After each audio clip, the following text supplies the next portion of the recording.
Alors les partis politiques, qu'est-ce qu'ils ont à faire pour développer cette citoyenneté, pour permettre aux uns et aux autres d'être pleinement citoyens?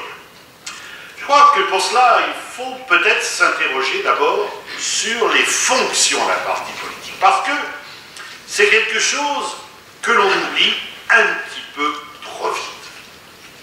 Il faut s'interroger sur les fonctions d'un parti politique pour savoir que le parti politique, ce n'est pas seulement une organisation qui intervient au moment des élections, chose que l'on oublie tous un peu.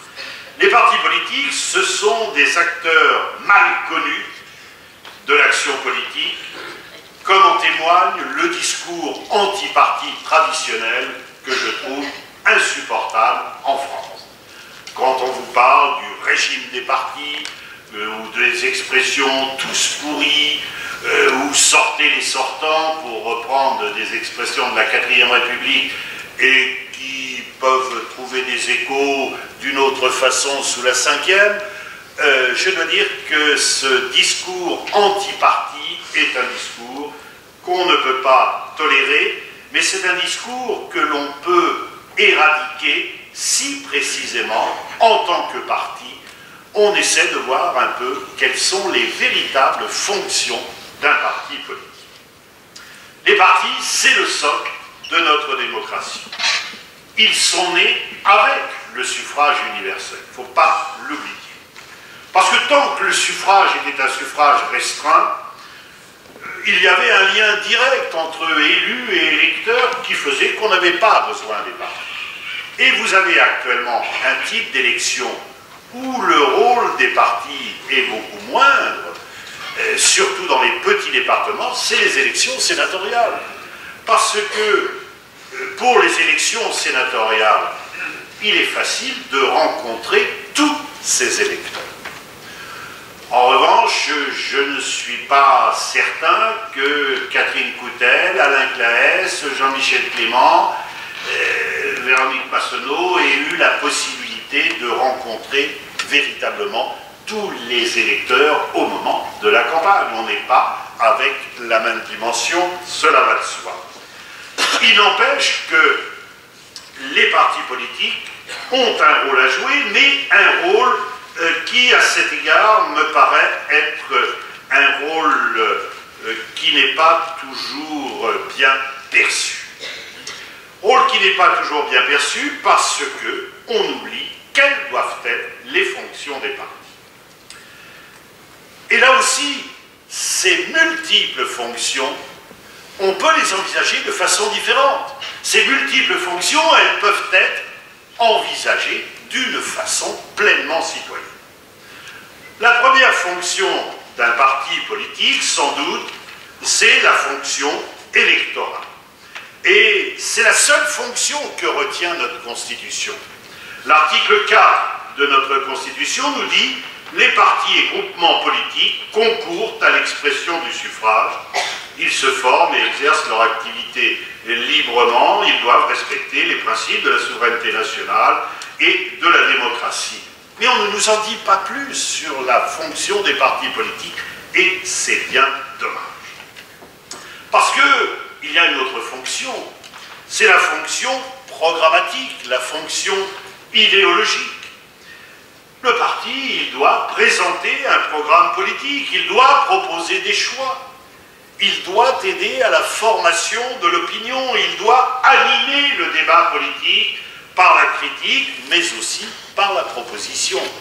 Or, là encore, cette fonction programmatique, vous pouvez l'avoir d'une façon extrêmement réduite, quelques-uns seulement vont décider du programme, ou bien alors, on doit pouvoir faire participer tous les citoyens.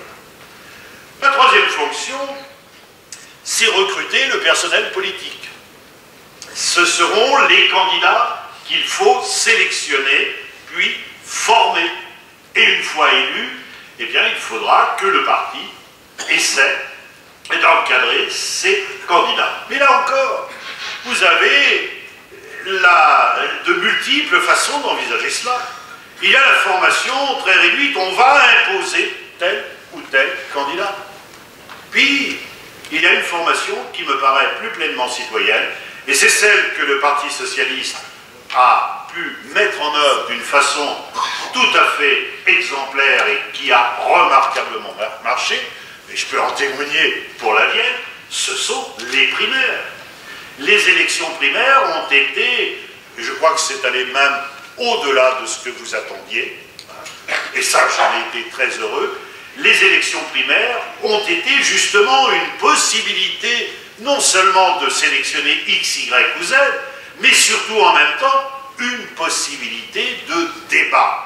C'est-à-dire que là, les citoyens se sentaient concernés. Et encore, je regrette, moi, que l'organisation de ces primaires, finalement, ait été quelque chose d'assez difficile à faire, dans la mesure où vous aviez là, alors pour moi, les meilleurs citoyens, c'est-à-dire ceux qui n'habitaient pas une commune où il y avait un bureau pour voter et qui se déplaçaient. J'ai eu l'occasion, lors de ces primaires, de me rendre dans certains bureaux. Quand je suis allé dans le nord du Loup-du-Neige, je peux vous dire que j'étais très admiratif et dans le sud du département, j'étais très admiratif de ceux qui s'étaient déplacés. Et là, véritablement, avec les primaires, on aurait encore sans doute à en rediscuter de tout ça, sur les idées que l'on peut avoir, mais je trouve qu'on a eu une avancée citoyenne assez exceptionnelle. Et notamment dans le département de la Vienne, moi, je voudrais féliciter tous ceux qui ont participé à cette organisation.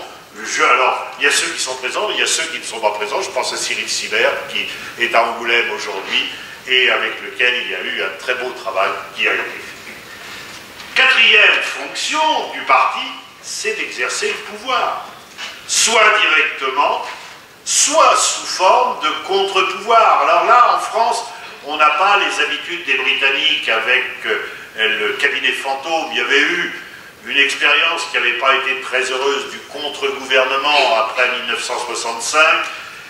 Là aussi, il y a à réfléchir. Mais exercer le pouvoir, cela peut se faire de façon réductrice, cela peut se faire de façon citoyenne. Cinquième fonction du parti, c'est d'être un lien entre le pouvoir et le citoyen, de faire monter les demandes, de faire descendre et pour les expliquer les décisions qui ont pu être prises. Et puis, enfin, et c'est là que je vais en venir à notre école, il faut que le parti joue un rôle d'intégration sociale, qu'il intègre les citoyens, qu'il les amène à véritablement être présents dans le jeu politique. Or, toutes ces fonctions, on a un peu l'impression qu'on les oublie. On a un peu l'impression qu'on les oublie, ou tout au moins, même si votre parti cherche à les mettre en œuvre, que cela n'est pas perçu par l'ensemble des citoyens. Or, ça a été souvent, et notamment cette formation que l'on peut donner, ça a été souvent une des forces de grands partis politiques. Les premières études qui ont pu être faites sur les partis politiques, c'était au début du XXe siècle. Il y avait un parti qui servait de modèle, c'était le SPD, le Parti social-démocrate d'Allemagne, qui, avant la guerre de 1914, était un très très grand parti, et notamment qui avait insisté sur cette idée de la formation du citoyen. Parce que les partis ont un rôle à jouer sur cette citoyenneté. Les partis, je l'ai dit, c'est un des fondements de la démocratie, ce que l'on a malheureusement oublié. Et il faut dépasser notre article 4 de la Constitution, ne pas se limiter uniquement à l'idée du vote. Les partis ont un rôle majeur à jouer pour que la démocratie soit réelle, pour qu'elle soit l'œuvre de citoyens conscients. Alors cela nécessite, et on y vient à notre école de la citoyenneté, cela nécessite de former les citoyens.